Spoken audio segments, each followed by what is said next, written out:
Halo, etika politik, kekuasaan dan moral adalah kompetensi Romo Magnis. Sudah berpuluh-puluh tahun, persoalan itu jadi perhatian Romo Magnis.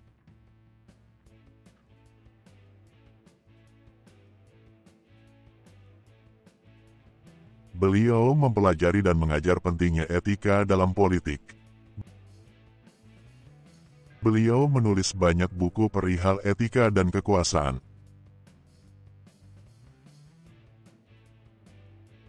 Etika kebangsaan dan kemanusiaan. Beliau adalah figur yang Tonan sangat hormati. Sosok yang konsisten akan nilai-nilai dan prinsip. Banyak buku tentang etika sudah ditulis olehnya. Tak terhitung kalangan yang meminta ceramahnya. Di berbagai tempat dari agama apapun, jadi sangat tepat kehadirannya di Mahkamah Konstitusi. Figur yang sangat tepat.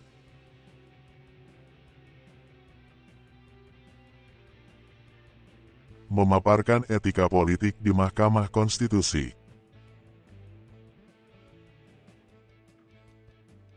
Sebagai ahli memberikan keterangan tentang persoalan etika.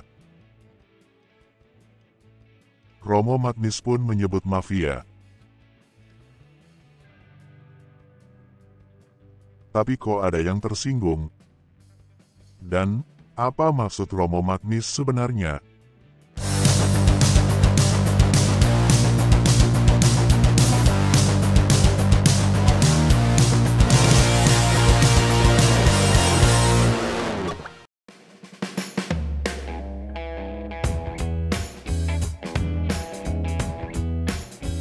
Kelompok Niretika jadi kalap. Gara-gara ada pemaparan etika, tak sanggup mendengarnya. Hati mereka langsung panas, seperti bom sumbu pendek, cepat sekali meledak.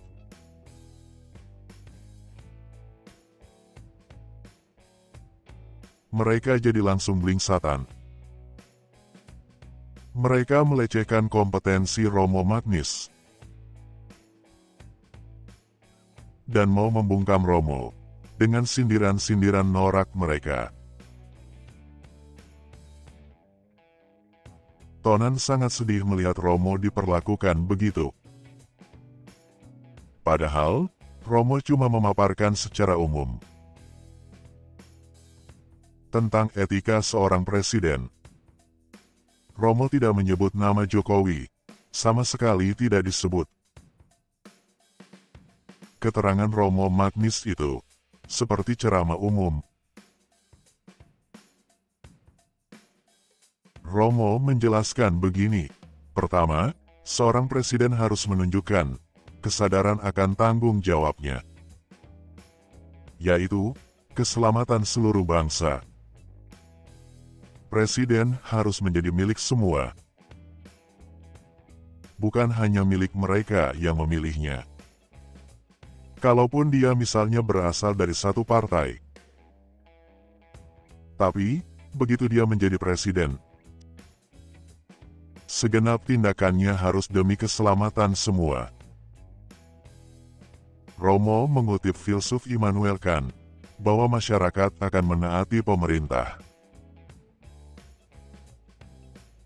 apabila pemerintah bertindak atas dasar hukum yang berlaku. Tapi, apabila etika dan hukum itu dilanggar, Romo Magnis mengingatkan akibatnya, bahwa hal itu dapat menyebabkan situasi tidak aman. Apabila penguasa bertindak tidak atas dasar hukum, dan tidak demi kepentingan seluruh masyarakat, melainkan memakai kuasanya untuk menguntungkan kelompoknya, untuk menguntungkan kawannya, untuk menguntungkan keluarganya sendiri, maka motivasi masyarakat akan hilang. Masyarakat akan kehilangan motivasi untuk menaati hukum. Akibatnya, masyarakat tidak lagi aman. negara hukum akan merosot menjadi negara kekuasaan, dan mirip dengan wilayah kekuasaan mafia.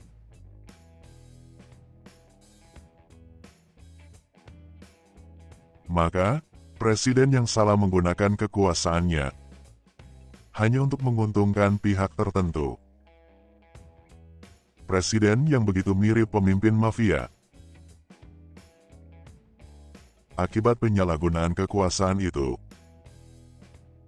itulah yang dimaksud oleh Romo Magnis,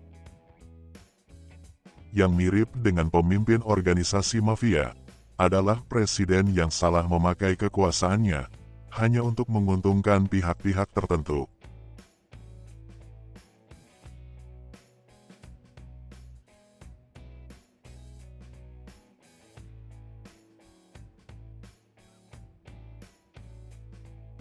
Tonan juga tidak mau punya presiden seperti itu. Dalam konteks Pilpres 2024, presiden dapat dikatakan melanggar etik berat jika menggunakan kekuasaannya untuk mendukung pasangan kandidat dikehendaki menang.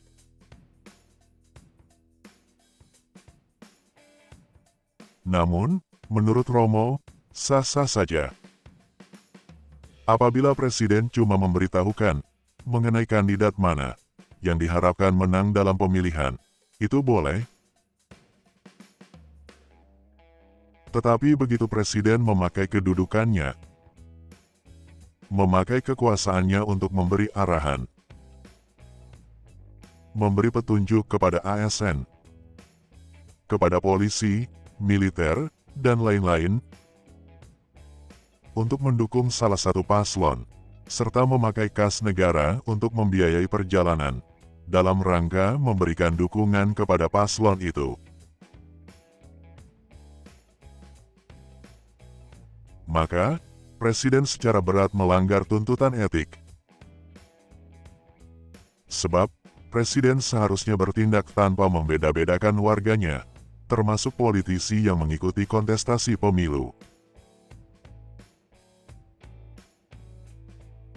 Kalau presiden berdasarkan kekuasaannya, begitu saja mengambil bansos untuk dibagi-bagi, dalam rangka kampanye paslon yang mau dimenangkannya, maka itu mirip dengan seorang karyawan yang diam-diam mengambil uang tunai dari kas toko. Jadi itu pencurian, ya, pelanggaran etika. Namun, Romo Magnis tidak menuding Jokowi. Romo cuma menjabarkan dari sisi etika. Secara umum, Tonan heran kok ada yang tersinggung ya. Langsung sensi. Ndasmu etik, katanya. Kok langsung kebakaran jenggot? Mereka marah-marah kepada Romo Magnis. Buzzer-buzzer pun menyerang Romo Magnis dengan membabi buta, brutal dan beringas. Padahal, Romo cuma menjabarkan etika presiden secara umum. Tidak spesifik menyebut Jokowi melanggar etika. Apakah justru para buzzer yang merasa Jokowi berbuat begitu? Merasa Jokowi berbuat seperti yang dikatakan Romo. Mereka sendiri yang menjustifikasi bahwa Jokowi melakukan perbuatan tersebut. Begitulah kalangan niretika mendengar soal etika. Seperti kegelapan, tidak sanggup menahan cahaya. Jadi terang benderang.